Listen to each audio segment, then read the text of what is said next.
Bismillahirrahmanirrahim. Assalamu alaikum students. I am Muhammad Usman Ali, your math teacher. Today we are going to discuss chapter number 1, number systems. Let's start. जी students, बात करते हैं number systems पे। Student, assume करें कि दुनिया में कोई नंबर एग्जिस्ट ना कर रहा हो, तो दुनिया में हम बार्गेनिंग किस तरह से करेंगे। अगर आपको कोई भी चीज खरीदनी है, आप शॉपकीपर के पास जाते हैं, आप उसे क्या समझाएंगे कि आपको कितने वेट में, कितनी क्वांटिटी में वो चीज चाहिए। स्टूडेंट्स, जब वाकई ही दुनिया में नंबर सिस्टम एग्जिस्ट नहीं करते थे, तो दुनिया में लोग किस तरह से काम करते थे। अगर हम बात करें एक गडरिये की, वो क्या करता था, जब अपनी बकरियां चराने के लिए बाहर लेके जाता था, तो हर बकरी के बदले में एक स्टोन अपनी पॉकेट में डालता जाता था। शाम को जब बकरियां चर के वापस आती थी, तो वो स्टोन्स निकाल के बाहर फेंकता रहता था। अगर स्टोन्स की तादाद बढ़ जाए तो इसका मतलब है कि कोई ना कोई बकरी मिसिंग हो गई है, और अगर स्टोन्स की तादाद कम हो जाए तो इसका मतलब है कि आप साथ किसी और की बकरियां भी ले आए हैं। स्टूडेंट्स, तकरीबन 5000 BC के अराउंड इजिप्शियन ने इस नंबर सिस्टम को मुतारिफ करवाया। इस नंबर सिस्टम के अकॉर्डिंग अगर आपको एक नंबर लिखना है, सिंपली 2,58,458, तो आप इसको इस तरह से लिखेंगे। देखिए स्टूडेंट्स, इसने बहुत ज्यादा जगह घेरी है। अब अगर आजकल की काउंटिंग में आपको यही नंबर लिखना हो, तो आप इस तरह से लिखेंगे 2,58,458। स्टूडेंट्स, वक्त के साथ साथ लोग इस सिस्टम के साथ कंपैटिबल नहीं थे, इसको बहुत ज्यादा जगह घेरता था, लिखने के लिए बड़ा प्रॉब्लम आता था। तो फिर आहिस्ता आहिस्ता एक नंबर सिस्टम मुतारिफ करवाया गया। 1 2 3 4 5 अप टू सोन, ये नंबर्स मुतारिफ करवाए गए और इनको नाम दिया गया नेचुरल नंबर्स का, और दुनिया ने इसके साथ काम स्टार्ट कर दिया, दुनिया इसके साथ कंपैटिबल हो गई। वक्त के साथ साथ एक प्रॉब्लम आया कि ऐसी इक्वेशंस x + 2 = 2, जब इन इक्वेशंस को सॉल्व करें तो आंसर आता है 0। अब 0 नेचुरल नंबर्स में कंटेन नहीं करता, इसलिए 0 को इनके साथ मिलाया गया और उस सेट को नाम दिया गया होल नंबर्स का, 0 1 2 3 4 5 अप टू सोन, और इस सेट को नाम दिया गया होल नंबर्स का। फिर कुछ अरसे के बाद ऐसी इक्वेशंस x + 4 = 2, जब इनको सॉल्व करें तो आंसर आता है -2। अब इस इक्वेशन का answer again set of whole number में नहीं था, तो इनमें नेगेटिव नंबर्स को भी शामिल किया गया और सेट बना 0 +- 1 +- 2 +- 3 +- 4 अप टू सोन, और इस सेट को नाम दिया गया सेट ऑफ इंटीजर्स का। अगर हम बात करें पॉजिटिव इंटीजर्स की, तो हम z पे प्लस का साइन डालते हैं, और अगर हम बात करें नेगेटिव इंटीजर्स की, तो z पे नेगेटिव का साइन डालते हैं। फिर वक्त के साथ साथ ऐसी इक्वेशंस 2x = 3, आप इस इक्वेशन को सॉल्व करें तो आंसर आता है 3/2। अब इसका सॉल्यूशन अगेन इनमें नहीं है, तो फ्रैक्शन में नंबर्स को इंट्रोड्यूस करवाया गया, उसको डिफाइन किया गया x such that x = p/q, where pq belongs to set of integers and q is not equal to 0, और इनको नाम दिया गया रैशनल नंबर्स का। q से हम इसको रिप्रेजेंट करते हैं। यहाँ पे q not equal to 0 है, क्योंकि अगर हम डिवीजन में 0 रखेंगे तो आंसर आएगा इन्फिनिटी। फिर स्टूडेंट्स, ऐसी इक्वेशंस x² = 2, जब इसको सॉल्व किया गया तो आंसर आया √2। अब वो अगेन यहाँ पे नहीं है, तो फिर कहा गया कि ऐसे नंबर जिनको हम स्क्वायर रूट की फॉर्म में लिखें या फ्रैक्शन की फॉर्म में नहीं लिख सकते, वो नंबर मुतारिफ करवाए गए x such that x is not equal to p/q, where pq belongs to set of integers and q is not equal to 0, और इनको कहा गया इर्रेशनल नंबर्स, और q डैश से रिप्रेजेंट किया गया। फिर कुछ अरसे के बाद इन दोनों को मिला के इन दोनों का यूनियन लिया गया और एक नए नंबर इंट्रोड्यूस करवाए गए, जिनको हम कहते हैं रियल नंबर, और इसकी डेफिनेशन है Q union Q dash are the set of real numbers। Student कहानी यहाँ पे खत्म नहीं होती, बल्कि इसके बाद भी नंबर्स आते हैं। हम अगले लेक्चर्स में इंशाल्लाह उनको भी डिस्कस करेंगे। अभी हम बात करते हैं ऐसे नंबर्स की। फर्ज करें आता है 1.29।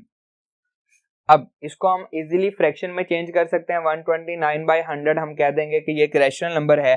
लेकिन अगर ये इस तरह से हो अप टू सो ऑन, तो अब हम इसको किस कैटेगरी में रखेंगे? क्या ये रैशनल होगा या इररेशनल होगा?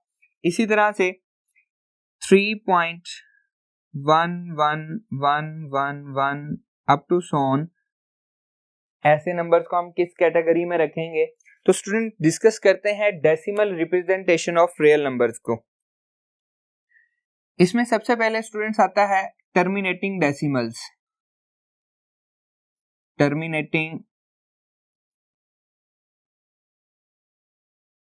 डेसिमल्स। टर्मिनेटिंग डेसिमल्स कौन से होते हैं? जो डेसिमल पार्ट में पॉइंट के बाद जो होता है उसको हम डेसिमल पार्ट कहते हैं। डेसिमल पार्ट में टर्मिनेट हो जाएं, रुक जाएं, उनको हम क्या कहते हैं? टर्मिनेटिंग डेसिमल कहते हैं। जैसा कि 4.059 ये एक टर्मिनेटिंग डेसिमल है। डेसिमल पार्ट के बाद ये स्टॉप हो गया है, फाइनाइट है। इसी तरह से हम लिख सकते हैं 1.291375। अब ये भी एक नंबर है जो कि डेसिमल पार्ट के बाद टर्मिनेट हो चुका है। नेक्स्ट है रिकरिंग डेसिमल्स। रिकरिंग डेसिमल्स ऐसे नंबर्स जो कि डेसिमल पार्ट के बाद बार बार रीअकर हो रहे हों, जैसा कि 0.3333 अप टू सोन बढ़ता जा रहा है, 3333 रिपीट होता जा रहा है, तो ये एक रिकरिंग डेसिमल है। 2.79, अगर मैं 79 के ऊपर बार लगा दूं तो इसका मतलब है 7 और 9 बार बार रिपीट हो रहा है, 79 79 79 up to infinite many times. और इसी को हम रिप्रेजेंट करते हैं 1.112।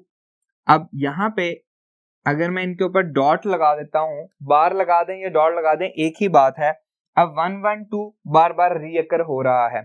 सुनिए, अगर कोई ऐसा नंबर आए जिसको हम डिवाइड करें तो वो इससे ज्यादा बार आ रहा हो, फर्ज करें कि वो 40 टाइम्स आने के बाद फिर दोबारा आ रहा है, 40 टाइम डिफरेंट डिजिट्स आए और उसके बाद वो रिपीट होना शुरू हो गया, तो उसको हम कैसे लिखेंगे? जस्ट हम क्या करेंगे, 3.719532215 फर्स्ट और लास्ट वाले के ऊपर डॉट का निशान लगा देंगे। इसका मतलब है कि यहां से लेकर यहां तक ये अब अगेन दोबारा रिपीट होगा, सेम डिजिट आएंगे। इसको भी हम क्या कहेंगे? रिकरिंग डेसिमल कहेंगे। स्टूडेंट यहाँ पे एक नोट लिखें, इसको ध्यान से याद रखना है। Every terminating and recurring decimal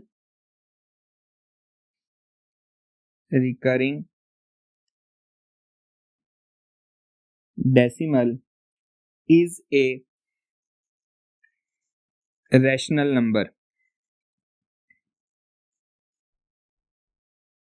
तो यहां से हमें यह बात याद हो गई कि अगर इस टाइप के नंबर्स आ रहे हों तो उनको हम क्या कहेंगे? रैशनल नंबर कहेंगे। नेक्स्ट है नॉन टर्मिनेटिंग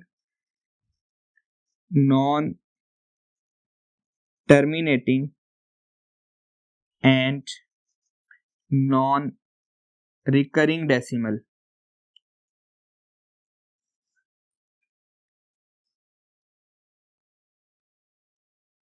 स्टूडेंट्स, ऐसे नंबर्स जो कि ना ही टर्मिनेट हो रहे हो डेसिमल पार्ट में और ना ही बार बार रीअकर हो रहे हो डेसिमल पार्ट में, उनको हम क्या कहेंगे? Non recurring non terminating.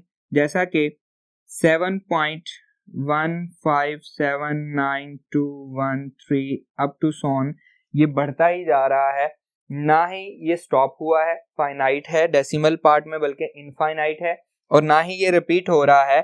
तो इसको हम क्या कहेंगे? Non terminating and non recurring decimal.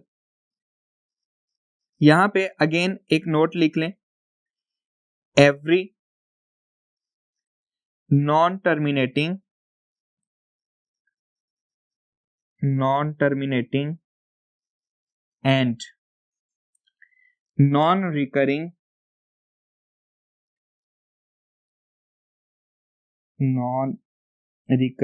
decimals are irrational numbers.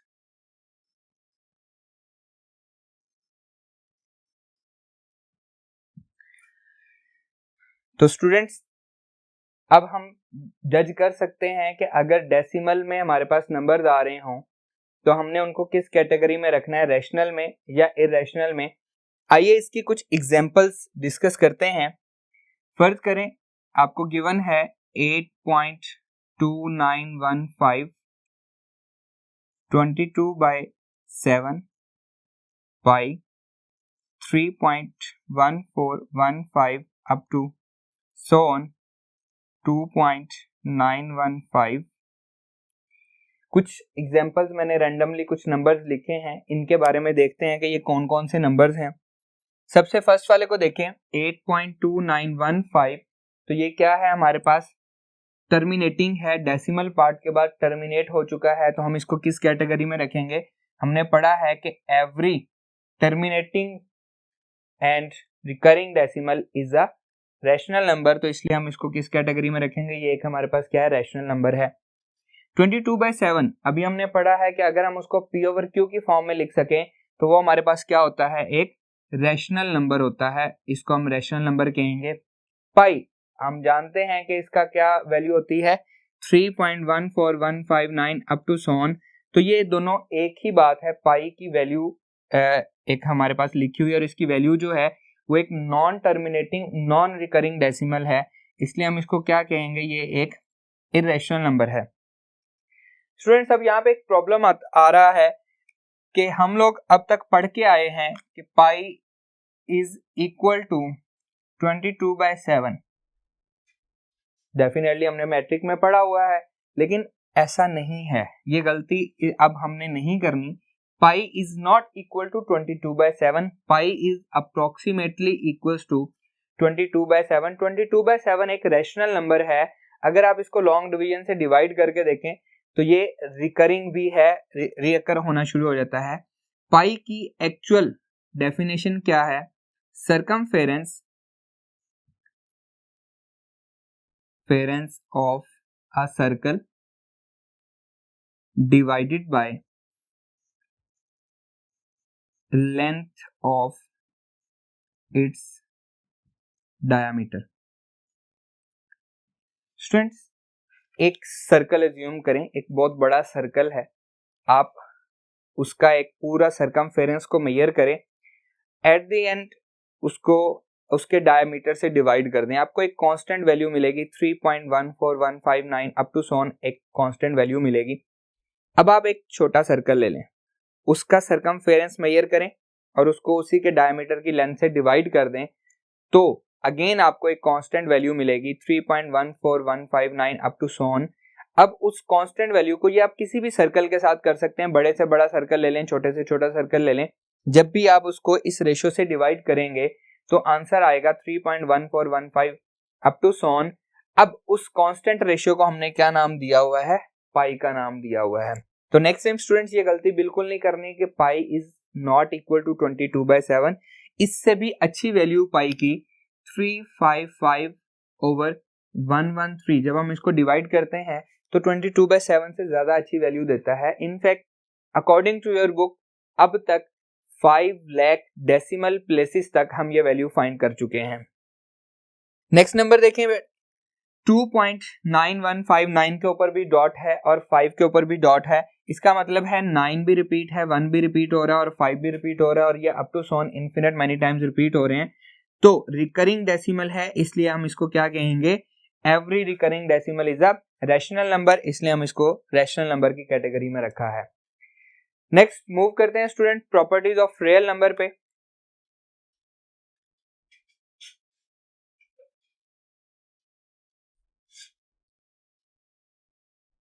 Ji student, start करते हैं properties of real number. Properties of real number start करने से पहले हम दो ऑपरेशंस के बारे में पढ़ते हैं, unary operation and binary operation. Unary operation क्या है? जो सिर्फ और सिर्फ एक नंबर पे अप्लाई होता है, that is called a unary operation. जैसा कि स्क्वायर रूट ऑपरेशन, आप स्क्वायर रूट अप्लाई करते हैं, एक नंबर पे अप्लाई होता है। इसी तरह से जब आप स्क्वायर लेते हैं तो ये भी क्या है? एक यूनरी ऑपरेशन है। यूनरी ऑपरेशन अगेन मैं डिफाइन करूंगा, ऐसा ऑपरेशन जो सिर्फ एक नंबर पे अप्लाई होता है। नेक्स्ट है बाइनरी ऑपरेशन। बाइनरी नाम से ही जाहिर है, बाइनरी कहते हैं 2 को। ऐसा ऑपरेशन जो दो नंबर्स पे अप्लाई हो। फर्ज करें एक नंबर है 3, एक नंबर है 7, इन पे मैं प्लस भी अप्लाई कर सकता हूँ, माइनस भी कर सकता हूँ, मल्टीप्लाई, डिवीजन, ये सारे कर सकता हूँ। तो बाइनरी ऑपरेशन एक्चुअली कौन कौन से हैं? Plus, multiplication, minus, division. अभी तक के लिए सिर्फ हम ये 4 पढ़ेंगे। नेक्स्ट जब हम सेट में जाते हैं तो यूनियन भी है, इंटरसेक्शन भी है, लेकिन according to numbers, real numbers में हमारे पास प्लस, माइनस, मल्टीप्लिकेशन और डिवीजन है। तो ये हमारे पास क्या कहलाता है? Binary operation. Students, according to this binary operation मैंने 2 लिखे हैं। अब हम सिर्फ एडिशन और मल्टीप्लिकेशन को पढ़ेंगे। इन प्रॉपर्टीज को अच्छी तरह से याद रखना है। चैप्टर नंबर 2 में हम इनको अगेन डिस्कस करेंगे। सबसे पहले एडिशन लॉज। एडिशन लॉज में पहली प्रॉपर्टी है कुलैयर प्रॉपर्टी। कुलैयर प्रॉपर्टी या फिर हम इसको कहते हैं कुलैयर लॉ। क्या है? For all A B belongs to real number such that a plus B also belongs to real number. इसको मैं एक एग्जांपल के जरिए आपको एक्सप्लेन करता हूं। जी स्टूडेंट, 2 और 7 मैंने एक नंबर लिया है। क्या ये दोनों रियल नंबर्स हैं? बिल्कुल ऐसा ही है। 2 भी एक रियल नंबर है, 7 भी एक रियल नंबर है। अब क्योंकि हम एडिशन लॉज में बात कर रहे हैं, मैं इसमें एडिशन का साइन लगाता हूं। 2 + 7 इज इक्वल टू 9। अब प्रॉपर्टी ये कहती है कि इन दोनों को ऐड करने के बाद जो नया नंबर आया है उसको भी उसी सेट में से आना चाहिए। क्योंकि रियल नंबर की बात कर रहे हैं तो इसलिए मैंने इसको रियल नंबर लिखा है। फर्ज करें मैं एक सेट लेता हूं, उसको मैं नाम दे देता हूं सेट S। 1 2 3 4 मैंने रैंडमली नंबर्स ले लिए, 1 2 3 4 उस सेट के एलिमेंट्स हैं। अब कोई से 2 नंबर लें, 2 और 3। मैंने इसी सेट के 2 नंबर्स लिए, इनके दरमियान मैं अगेन एडिशन परफॉर्म करवा रहा हूं। आंसर आएगा 5। क्या ये इस सेट का एलिमेंट है? बिल्कुल भी नहीं। तो हम कहेंगे set S is not closed with respect to addition. इसी तरह से अगर हम इन दोनों एलिमेंट्स को मल्टीप्लाई भी करें, 2 × 3 आंसर आएगा 6। क्या ये अगेन चेक करेंगे इस सेट का एलिमेंट है? बिल्कुल भी नहीं है। तो हम क्या कहेंगे? Set S is not closed with respect to multiplication. आइए मूव करते हैं। इसी तरह से कुलैयर लॉ है हमारे पास with respect to multiplication. For all a b belongs to real number such that a multiplied by b also belongs to real number. Next property है एसोसिएटिव प्रॉपर्टी। नंबर 2,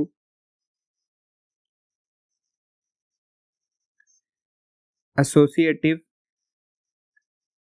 प्रॉपर्टी या associative law with respect to addition. For all a b c belongs to real number such that a plus b plus c is equal to a plus b plus c। ये आप matric में भी पढ़ के आए हैं। अगर हम इन दो नंबर्स को पहले ऐड करें और उसको तीसरे नंबर के साथ ऐड कर दें, या फिर इन दोनों को हम ऐड करें और उसको तीसरे से ऐड कर दें, आंसर दोनों साइड पे क्या आता है? सेम ही आता है। इसी तरह से हमारे पास यही प्रॉपर्टी है एसोसिएटिव प्रॉपर्टी। Associative property. अब क्योंकि मल्टीप्लिकेशन लॉज में बात कर रहे हैं तो हम कहेंगे associative property with respect to multiplication. For all a b c belongs to real number such that a multiplied by b multiplied by c is equal to a multiplied by b multiplied by c। Same वही चीज। Next property है students identity element. Number 3 identity element कह लें, identity property कह लें, एक ही बात है। आइडेंटिटी एक्चुअली होती क्या है, पहले हम इसकी डेफिनेशन देखते हैं। For all A belongs to real number there exist, ये जो मैंने उल्टा ई लिखा है इसका मतलब है there exist 0 belongs to real number such that, इनको आप ऐड करें a plus 0 0 plus a, answer क्या आएगा a ही आएगा जो कि किसका एलिमेंट है, सेट ऑफ रियल नंबर का। तो एक्चुअली आइडेंटिटी की डेफिनेशन क्या हुई, एक ऐसा एलिमेंट, एक ऐसा नंबर जो बेज़रर है, जो कुछ भी नहीं कर रहा, उसको ऐड किया हमने दूसरे नंबर के साथ, दूसरे नंबर में कोई चेंज नहीं आया, वो कुछ भी नहीं कर रहा, बिल्कुल बेज़रर है, तो हम क्या कहेंगे, हम यहाँ पे लिखेंगे नोट की फॉर्म में कि 0 is the additive identity, additive identity. इसी तरह से same property but multiplication laws में identity property for all a belongs to real number there exist, उल्टा ई, पहले भी मैंने बताया क्या कहेंगे, there exist 1 belongs to real number such that a multiply by 1 is equal to 1 multiply by a, again answer क्या आएगा, a ही आएगा जो कि किसका एलिमेंट है, सेट ऑफ रियल नंबर का। तो यहाँ पे बेज़रर एलिमेंट क्या हुआ, 1 हुआ। 1 के साथ जब भी हम किसी नंबर को मल्टीप्लाई करते हैं तो उसमें कोई चेंज नहीं आता, तो हम यहाँ पे लिखेंगे 1 is the multiplicative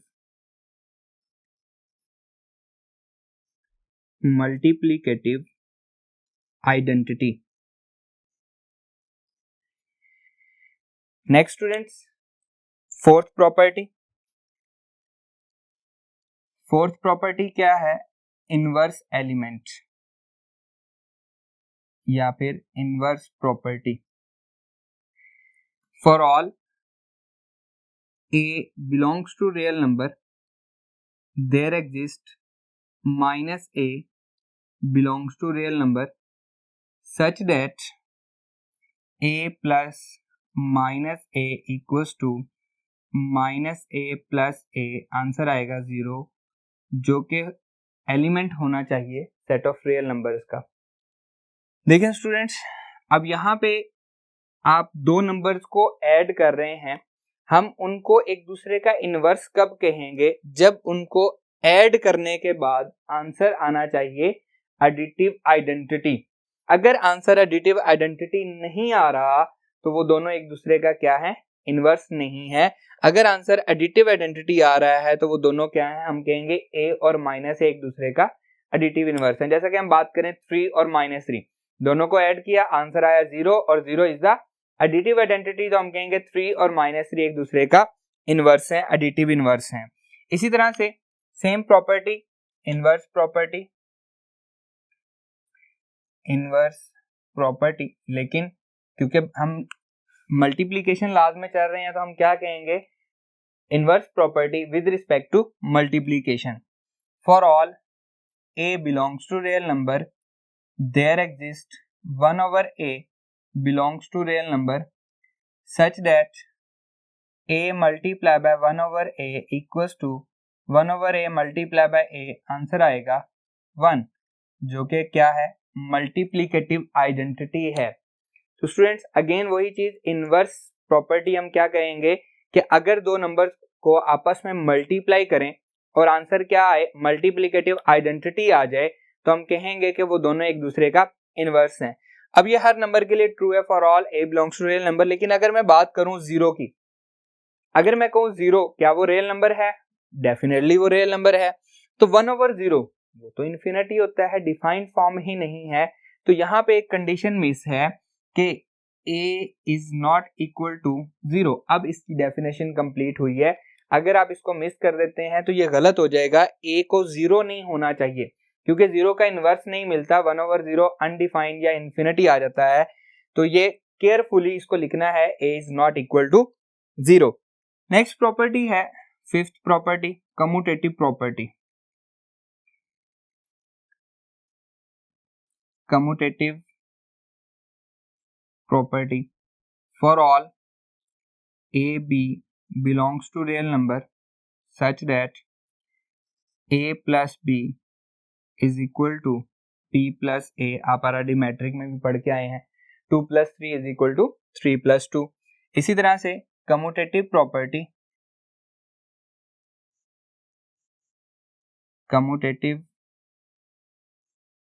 property with respect to multiplication. पहले हमने पढ़ी है विद रिस्पेक्ट टू एडिशन, अब with respect to multiplication. For all A B belongs to real number such that A multiply by B equal होगा B multiply by A के। 3 multiply by 4 equal होगा 4 multiply by 3 के। तो students अब तक हम कितनी प्रॉपर्टीज पढ़ चुके हैं? Closure property with respect to addition 1, associative property with respect to addition 2, identity property with respect to addition 3, inverse property with respect to addition 4, commutative property with respect to addition 5, and Collier property with respect to multiplication 6, associative property with respect to multiplication 7, identity property with respect to multiplication 8, inverse property with respect to multiplication 9, and commutative property with respect to multiplication 10। अब मैं discuss कर रहा हूं 11th property named as distributive property.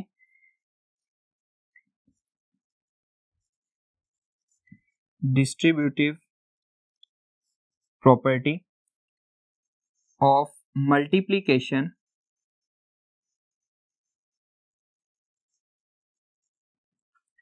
over addition।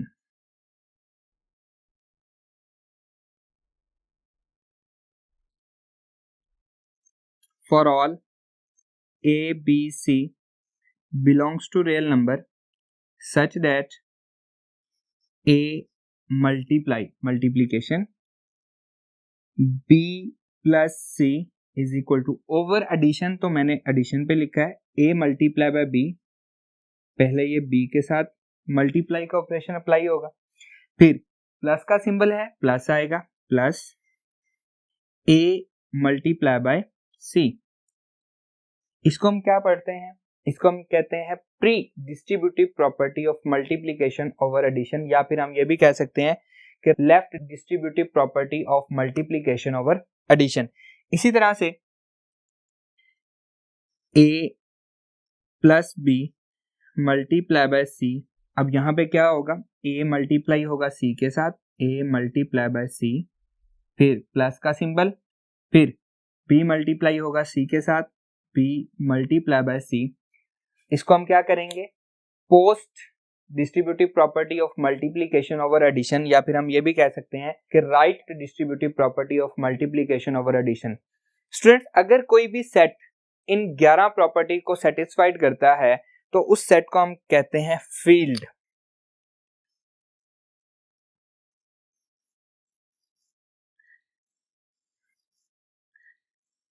That set is called a field। According to your book, अगर आप देखें chapter number 3 exercise 3.1 जहां पे खत्म हो रही है उससे बिल्कुल नेक्स्ट पेज पे देखें, आपको इसकी डेफिनेशन भी मिलेगी। यही प्रॉपर्टीज दोबारा रिपीट हुई हैं एडिशन में भी और मल्टीप्लिकेशन में भी 10 प्रॉपर्टीज। एंड 11th प्रॉपर्टी है distributive property of multiplication over addition. अगर कोई भी सेट इन 11 प्रॉपर्टीज को सेटिस्फाइड करता है हम उसको क्या कहते हैं? फील्ड कहते हैं। और अकॉर्डिंग टू योर बुक वहीं पे लिखा हुआ है कि set of rational number, set of real numbers and set of complex numbers ये फील्ड परफॉर्म करते हैं।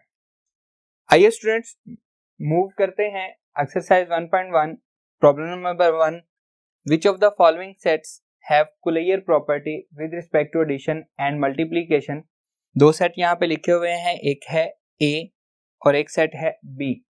स्टूडेंट्स एक बात ध्यान में रखिएगा कि जब भी हमने किसी बात को ट्रू साबित करना है तो हमें उसके हर पॉसिबल आउटकम को चेक करना पड़ेगा, और अगर हमें किसी बात को गलत साबित करना है तो जस्ट एक काउंटर एग्जांपल काफी है। जैसा कि यहाँ पे देखें, अगर मैं इसको with respect to addition check करना चाहता हूँ, 0 को मैं 0 में ही ऐड करता हूँ तो अगेन आंसर क्या आएगा 0, जो कि एलिमेंट है सेट A का। और इसी तरह से अगर इसको मैं अकॉर्डिंग टू मल्टीप्लीकेशन चेक करना चाहता हूँ तो 0 को मैं मल्टीप्लाई करूंगा 0 के साथ, अगेन आंसर क्या आएगा 0 ही आएगा, जो कि अगेन एलिमेंट है सेट A का। तो क्या कहेंगे कि सेट A इज क्लोज्ड, लिखेंगे यहाँ पे set A is closed with respect to addition and multiplication। आप इसको अलग अलग भी लिख सकते हैं। जब आपने एडिशन का परफॉर्म किया तो वहां पे आप लिख सकते हैं set A is closed with respect to addition, और जब आपने मल्टीप्लिकेशन का परफॉर्म किया है तो set A is closed with respect to multiplication। ये आसानी रहेगी हमें कि फर्ज करें एक जो एडिशन के लिए है वो क्लोज्ड है और मल्टीप्लिकेशन के लिए क्लोज्ड नहीं है, या फिर ये भी हो सकता है कि एडिशन के लिए क्लोज्ड ना हो और मल्टीप्लिकेशन के लिए क्लोज हो। तो हम क्या करेंगे, दोनों को अलग अलग लिख देंगे, हमारे लिए इजी हो जाएगा। नेक्स्ट सेट बी को चेक करते हैं। बी में दो एलिमेंट हैं 0 और -1। विद रिस्पेक्ट टू एडिशन अगर हम चेक करें तो देखें -1 प्लस -1 आंसर आएगा -2, जो कि एलिमेंट नहीं है सेट बी का। मैंने आपको कहा था कि अगर आपको गलत साबित करना है तो जस्ट एक काउंटर एग्जांपल काफी है। ये मैंने एक काउंटर एग्जांपल दे दी है, तो मैं यहाँ पे लिखूंगा कि set B is not closed with respect to addition. Check कर लेते हैं मल्टीप्लिकेशन के लिए भी, -1 मल्टीप्लाई बाय -1 आंसर आएगा +1, जो कि एलिमेंट नहीं है सेट बी का। तो मल्टीप्लिकेशन के लिए भी हमें एक काउंटर एग्जांपल मिल गई कि ये हमारे पास सेट नहीं है, क्लोज नहीं है। तो हम लिखेंगे set B is not closed with respect to addition and multiplication. Students अगर हम बात करें पार्ट 4 की, पार्ट 4 में हमारे पास सेट में लिख लेता हूं कि सेट है, यहां पे मैं इसको एग्जांपल दे रहा हूं, m is equal to -1 and 1। अब यहां पे हमारे पास एलिमेंट ही एक था, ये हमारे पास क्लोज हो गया, ये हमारे पास नॉट क्लोज आया। तो मैं आपको एक कंडीशन बता रहा हूं कि जब आपको एक से ज्यादा एलिमेंट हो और ट्रू साबित करना हो तो क्या करेंगे। मैं with respect to multiplication check कर रहा हूं, इसको हम इसकी हर पॉसिबिलिटी को चेक करेंगे। -1 मल्टीप्लाई बाय -1 आंसर आएगा +1, जो कि अगेन एलिमेंट है सेट m का। यहाँ पे हम खत्म नहीं कर देंगे, बात तो ट्रू है लेकिन खत्म नहीं करेंगे। गलत साबित करने के लिए सिर्फ एक पॉसिबिलिटी हो, डेट्स इनफ, आप ठीक जा रहे हैं। लेकिन ट्रू साबित करने के लिए आपको हर बात चेक करनी पड़ेगी। -1 मल्टीप्लाई बाय 1 आंसर आएगा -1, ये एलिमेंट है सेट m का। एंड इसी तरह से 1 multiply by 1 is equal to answer आएगा 1, जो कि एलिमेंट है सेट m का। तो यहाँ पे आप देख सकते हैं कि हमने इसकी हर पॉसिबिलिटी चेक की है और हर पॉसिबिलिटी ट्रू आई है। तो हम कहेंगे कि set m is closed with respect to multiplication. बाकी आपकी होमवर्क है इसका पार्ट 2 एंड पार्ट 4 का एडिशन वाला पार्ट, ये आपका होमवर्क है, आपने खुद से करना है। आइए मूव करते हैं प्रॉब्लम नंबर 2 की तरफ।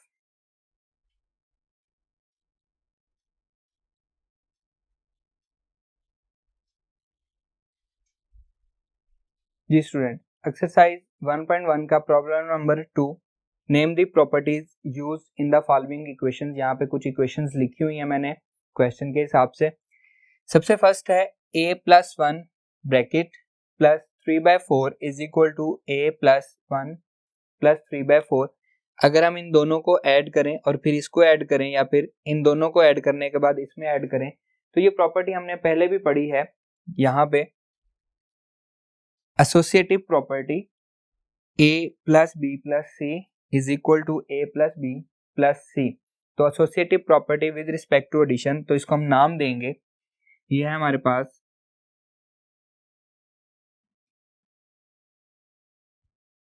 Associative property with respect to addition.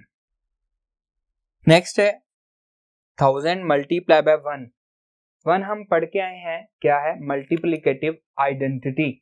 अब मल्टीप्लिकेटिव आइडेंटिटी से कोई भी नंबर जब मल्टीप्लाई हो, क्योंकि वो बेज़रर है, आइडेंटिटी बेज़रर होती है, तो उसमें कोई चेंज नहीं आएगा, तो इसको हम क्या नाम देंगे? मल्टीप्लिकेटिव। कौन सी प्रॉपर्टी है ये? Multiplicative property. नेक्स्ट है students a minus a is equal to 0। अब इसको मैं लिख सकता हूं a plus minus a equals to 0। जब भी दो नंबर्स को ऐड करें और आंसर जो है वो एडिटिव आइडेंटिटी आ जाए, तो हम क्या कहते हैं? दोनों एक दूसरे के क्या हैं? इनवर्स हैं। तो यहां पे हम लिखेंगे inverse property, inverse property with respect to addition. Next देखें, square root 2 multiply by square root 5 equals to square root 5 multiply by square root 2। कोई फर्क नहीं पड़ता इन दोनों को ऐसे मल्टीप्लाई करें या ऐसे मल्टीप्लाई करें। तो ये कौन सी प्रॉपर्टी है? Commutative property with respect to multiplication. Commutative property with respect to multiplication. And x minus y multiply by z, xz minus yz, तो डेट प्रॉपर्टी इज कॉल्ड, ये लेफ्ट से मल्टीप्लाई हो रहा है, राइट से मल्टीप्लाई हो रहा है। राइट से आप इसको ये भी लिख सकते हैं राइट, या आप इसको ये भी लिख सकते हैं post right distributive property, distributive property of multiplication